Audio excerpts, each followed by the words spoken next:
Hey everybody, did you know the Gospel of Mark might start off throwing shade at the Roman emperor? It begins the beginning of the good news of Jesus Christ, which sounds an awful lot like an inscription from a place called Priene in Turkey that was done around 9 BCE that refers to the birthday of the god Augustus as the beginning of the good news for the world that came by reason of him. So the author of Mark might be trying to suggest that Jesus is the actual ruler of this world that came by reason of him. Did you know that there are 3 different ways that Mark chapter 16 might end the gospel? In some of our earliest manuscripts, such as Codex Sinaiticus and Vaticanus, it just ends at verse 8 with the women being terrified and running away from the tomb.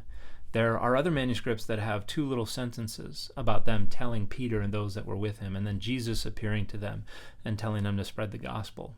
Verses 9 through 20, which we find in most traditional translations of the end of the Gospel of Mark, aren't found until later, and they're probably least likely to be original. So there's still debate about which of these 3 endings was original to Mark. If you'd like to find out more about the Gospel of Mark, Professor Candida Moss's next online class for Didaskaloi will be held on Sunday, January 21st, and will cover the Gospel of Mark. The class will run from 7 to 8:30 p.m. Mountain Time on the 21st. Professor Moss will do about a 1-hour presentation over Zoom and then about 30 minutes of a live Q&A.